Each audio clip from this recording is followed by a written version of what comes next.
Sweden के बारे में एक वाकया बड़ा मशहूर है कि यहाँ पे किसी बूढ़ी औरत के घर में एक दफा चोर आ गया। चोरी के बाद जब चोर वहां से भाग रहा था तो उसका पाँव स्लिप हुआ, उसकी टांग टूट गई चूंकि बर्फ पड़ी हुई थी। जब पुलिस आई, उसने इन्वेस्टिगेशन की तो सबसे पहले जुर्माना उस बूढ़ी औरत को हुआ, उसके बाद उन्होंने चोर को पकड़ा।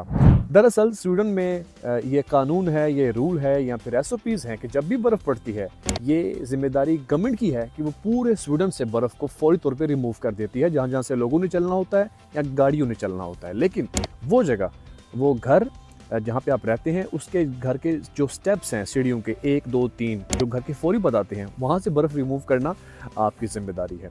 तो ये वाकया सच्चा है या झूठा, लेकिन दिलचस्प ज़रूर है कि माई ने चोरी भी करवाई और जुर्माना भी करवाया। हर साल यहाँ पे शदीद बर्फबारी होती है, लेकिन एक दिन भी कभी ऐसा नहीं देखा मैंने कि जब स्कूल, कॉलेजेस, यूनिवर्सिटी, हॉस्पिटल, दफातर या कारोबारी जिंदगी यहाँ पे मअतल हुई हो बर्फ की वजह से।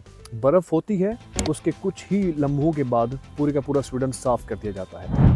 और अभी मैं आपको एक रोड का मंजर दिखाने वाला हूँ जहाँ पे देखने के बाद आपको फील होगा यहाँ पे बर्फ है ही नहीं, क्योंकि उसको रिमूव कर देते हैं ताकि जो गाड़ियों के टायर स्लिप ना हो, गाड़ियाँ जो हैं वो आगे बढ़ती रहें, लोगों की ज़िंदगी डिस्टर्ब ना हो, क्योंकि बर्फ़ तो पड़नी पड़नी। लेकिन हमारे मुल्क के अंदर ज़रा सी बारिश, ज़रा सा सैलाब और ज़रा सी बर्फ़बारी लोगों की जाने ले जाता है। अभी मैं आपको दिखाता हूँ यहाँ के रोड्स। अब जैसे ही मैं आम रोड से हट के जैसे ही मैं हाईवे के ऊपर, जो कि इनकी मेन हाईवे है, उस पे आ रहा हूँ, तो ये देखिए, ये बड़े बड़े ट्रक बर्फ़ को रिमूव करने के लिए बड़ी तेज़ी के साथ एक्टिव हो चुके हुए हैं। और ये सिर्फ एक जगह पे नहीं, पूरे स्वीडन के अंदर जहाँ जहाँ पे ये हाईवे जाएगा वहाँ वहाँ पे ये मशीनरी मौजूद होगी बर्फ़ को रिमूव करने के लिए।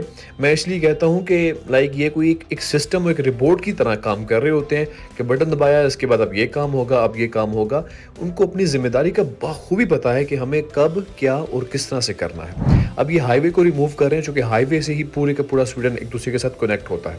अब मैं एक टनल के अंदर से गुजरने वाला हूँ। By the way, obviously tunnel के अंदर तो बर्फ़ नहीं होगी, लेकिन क्या है कि खैर, एक तो ये टनल बहुत लंबी है, 4-5 किलोमीटर ये गाड़ी दौड़ती है टनल के अंदर ही, उसके बाद जाके हम बाहर निकलते हैं।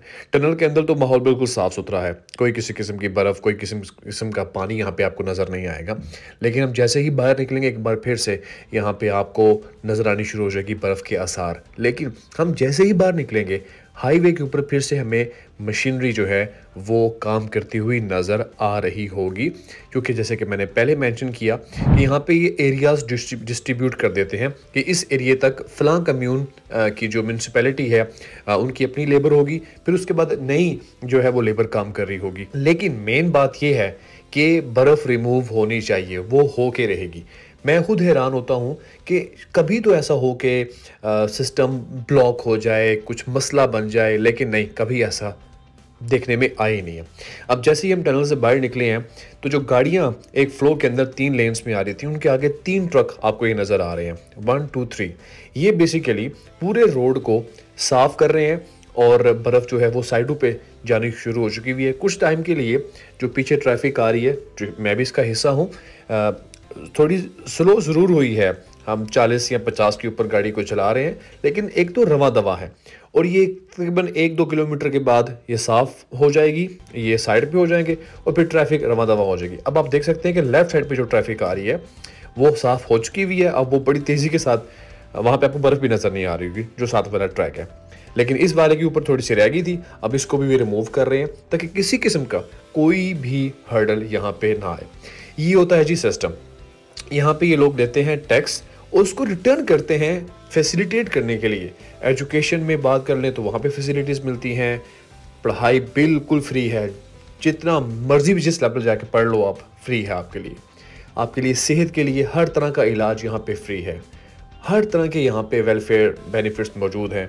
और यहाँ की इनकी बात करें, जो कि यहाँ पे स्नो पड़ती है, तो उसके लिए भी उन्होंने कहा है जी कि ऐसा कुछ भी नहीं है, हम इसके ज़िम्मेदार हैं। तो ये है जी सिस्टम, और इसी सिस्टम के तहत जो है वो रियासतें कामयाब होती हैं और वेलफेयर बनती हैं। स्कैंडिनेविया में, मैं चूँकि स्वीडन की भी बात करूँ, ये सेम सूरत हाल डेनमार्क में भी है, नॉर्वे में भी है, फिनलैंड में भी है, और वो इलाके जहाँ पे बर्फ़ पड़ती है, कनाडा की बात कर लें, डेफिनेटली वो भी वेलफेयर स्टेट्स ही हैं। लेकिन स्कैंडिनेविया का चर्चा पूरी दुनिया में है कि इनसे बेहतर वेलफेयर स्टेट पूरी दुनिया में कहीं भी नहीं है। और डेफिनेटली इस मॉडल को अगर दुनिया कामयाब को फॉलो करे तो मैं समझता हूँ कि कोई किसी मुसीबत में, किसी प्रॉब्लम में रही ना। अब ये देखिए कि ट्रैफिक मुसलसल बहाल है, वो रिमूव कर रहे हैं आगे से, वो बर्फ़ रिमूव होती है और पीछे कोई स्पेसिफिक मटेरियल है, वो नमक हो सकता है या कोई और केमिकल है, जिससे वो पानी में कन्वर्ट हो जाती है सारी की सारी बर्फ़। ये है जी स्वीडन। आपकी क्या राय है, ज़रूर लिखिएगा। शुक्रिया।